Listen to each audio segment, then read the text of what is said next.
ഒരാൾ ഇസ്ലാമിലേക്ക് കടന്നു വരാൻ കാരണമായത് ജാക്കസ് കോസ്റ്റു എന്ന് പറയുന്ന ഒരു ശാസ്ത്രജ്ഞൻ.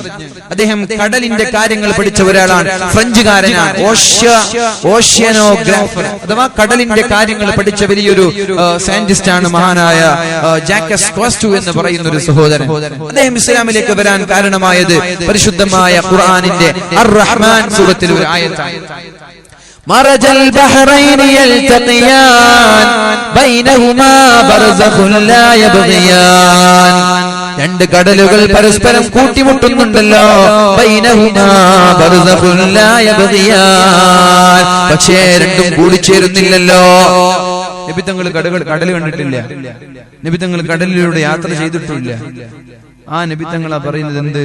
കടലിൽ മറജൽ ബഹ്റൈൻ യൽതഖിയാൻ, രണ്ട് കടലുകൾ ഒരുമിച്ച് കൂടുന്നുണ്ട്, രണ്ട് കടലുകൾ ഒരുമിച്ച് കൂടുന്നുണ്ട്. ഏതൊക്കെ? ഒന്ന് ഉപ്പുരസമാണ്, ഒന്ന് നല്ല കുടിക്കാൻ പറ്റുന്ന വെള്ളമാണ്. അദ്ദേഹം പറയാൻ, what amazed him most was the fact that sweet water of the springs was not mingling with the salty water of the sea.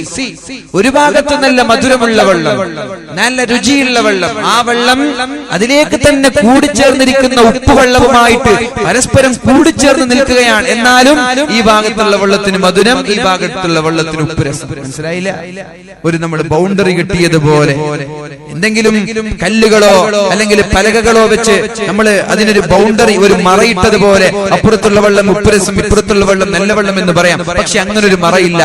രണ്ട് വെള്ളവും കൂടിച്ചേർന്ന് കിടക്കുകയാണ്. രണ്ട് വെള്ളവും ഇങ്ങനെ കൂടിച്ചേർന്ന് കിടക്കാൻ, അങ്ങോട്ടും ഇങ്ങോട്ടും കൂടിച്ചേർന്ന് കിടക്കുന്നുണ്ട്. പക്ഷേ ഈ വെള്ളം മധുരാണ്, ഈ വെള്ളം. നിങ്ങൾക്ക് മനസ്സിലായോ?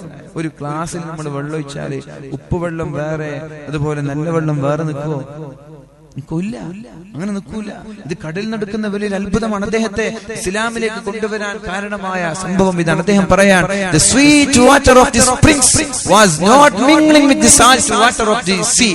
കടലിന്റെ ഉപ്പുവെള്ളവും അതുപോലെ നല്ല വെള്ളവും പരസ്പരം കൂടിച്ചേരുന്നുണ്ടെങ്കിലും ആ ഒരു വരച്ചിട്ടുണ്ട്, ആ ഒരു ലൈനിൽ വരച്ചിട്ടൊന്നുമില്ല.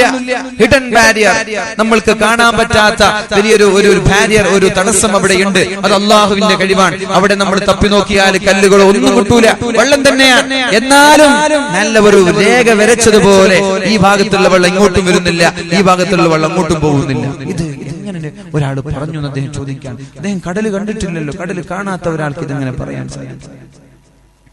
അദ്ദേഹം ഇങ്ങനെ അന്വേഷിച്ചു ഈ ഒരു കാര്യങ്ങൾ ഇങ്ങനെ ഒരുപാട് തേടുമ്പോഴാണ് പരിശുദ്ധമായ ഖുർആനിൽ ഒരു ആയത്തുണ്ട് എന്നറിയാൻ സാധിച്ചത്. ഇതെങ്ങനെ സംഭവിക്കുന്നു? അപ്പോഴാണ് അദ്ദേഹത്തിന് ആയത്ത് കിട്ടിയത്. മറജൽ ബഹ്റൈൻ യൽതഖിയാൻ, രണ്ട് കടലുകൾ പരസ്പരം കൂട്ടിമുട്ടുന്നുണ്ട്. ബൈനഹുമാ ബർസഖുൻ ലാ യബ്ഗിയാൻ, ആ രണ്ട് കടലുകൾക്കിടയിൽ ഇൻവിസിബിൾ ബാരിയർ, നമ്മൾക്ക് കാണാൻ സാധിക്കാത്തൊരു തടസ്സം, കാണാൻ സാധിക്കാത്തൊരു തടസ്സം അവിടെയുണ്ട്.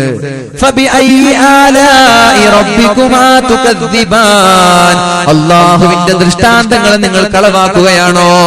ഇതൊക്കെ അല്ലാഹു പറഞ്ഞു തന്ന യാഥാർത്ഥ്യമല്ലേ? നബിതങ്ങൾ കണ്ടിട്ട് പോലുമില്ല, പക്ഷേ നമ്മൾ ഇതൊന്ന് കാണുകയാണ്. അല്ലാഹു പറഞ്ഞത്, നബിതങ്ങൾ പറഞ്ഞു തന്നത്, സ്വഹാബാക്കൾ കാണാത്ത യാഥാർത്ഥ്യം 14 നൂറ്റാണ്ടുകൾക്ക് പുറത്ത് നമ്മൾ കണ്ണുകൊണ്ട് കാണുമ്പോ അവരെക്കാളും ഈമാൻ നമ്മൾക്ക് വേണ്ടേ സഹോദര? അല്ലാഹു തആല പരിശുദ്ധമായ സൂറത്തുൽ ഫുർഖാനിൽ പറയുന്നുണ്ട്, വഹുവല്ലദീ മറജൽ ബഹ്റൈൻ, രണ്ട് കടലിനെ പരസ്പരം കൂട്ടിമുട്ടിച്ചതും അതിനെ മാറ്റി നിർത്തിയതും അല്ലാഹുവാണ്. എങ്ങനെയാണ് ആ രണ്ട് കടലിനെ അല്ലാഹു മാറ്റി നിർത്തിയത്?